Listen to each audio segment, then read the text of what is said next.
آقا پاک علیہ الصلوۃ والسلام نے فرمایا جس کے یہاں 3 بیٹیاں پیدا ہوں وہ ان کی اچھی طرح پرورش کرے، ان کو دین سکھائے، دین کی تعلیم سکھائے، قرآن مجید سکھائے، اہل بیت کی محبت سکھائے، صحابہ کی محبت سکھائے، اولیاء اللہ کی محبت سکھائے، پورا دین کی طرح دین کے مطابق ان کی تربیت کرے، تبلیغ کرے۔ تو آقا علیہ الصلوۃ والسلام فرماتے ہیں اللہ کریم ان 3 بیٹیوں کی وجہ سے اسے جنت عطا فرما دے گا۔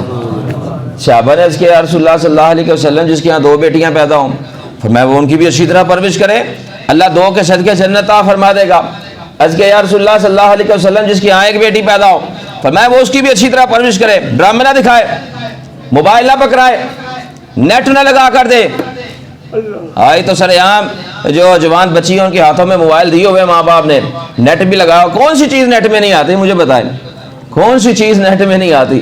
موبائل کو کھولے سب کچھ آ جاتا ہے، تو بتائیں پھر ماں باپ خود بیٹیوں کو خراب کر رہے ہیں کہ نہیں کر رہے؟ پہلا معاشرہ صاف تھا، حیا والا تھا، موبائل بھی نہیں تھا، جب یہ نہیں تھا نا صاف تھا، بالکل معاشرہ صاف تھا، اس نے سارا کچھ خراب کر دیا۔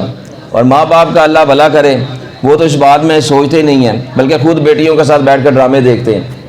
بیٹیوں کے ساتھ بیٹھ کر ڈرامے نہیں دیکھنے چاہیے، بیٹیوں کو سیدہ فاطمہ رضی اللہ عنہا کی طرح ان کی سیرت سکھانی چاہیے، انہوں نے کس طرح زندگی گزاری وہ بتانی چاہیے، ام المومنین رضی اللہ تعالیٰ عنہ نے کس طرح زندگی گزاری وہ بتانی چاہیے، سورہ نور کی انہیں تلاوت تعلیم دینی چاہیے، سورہ نور میں کیا لکھا ہوا ہے یہ بتانا چاہیے بیٹیوں کو۔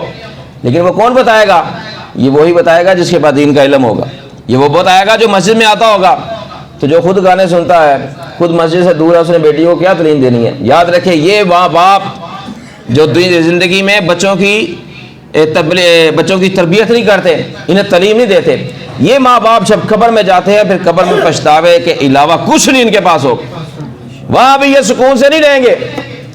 قبر میں وہی سکون سے رہے گا کہ جنہوں نے آج اپنے بچوں کی تربیت کی ہوگی، بچوں کو دین سکھایا ہوگا۔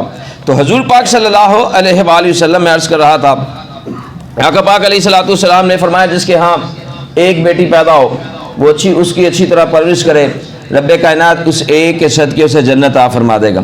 صحابہ نے عرض کیا یا رسول اللہ صلی اللہ علیہ وسلم جس کے ہاں بیٹی کوئی نہ ہو، فرمایا جس کا اس دنیا میں کوئی نہیں اس کے محمد مصطفیٰ علیہ الصلوۃ والسلام ہے۔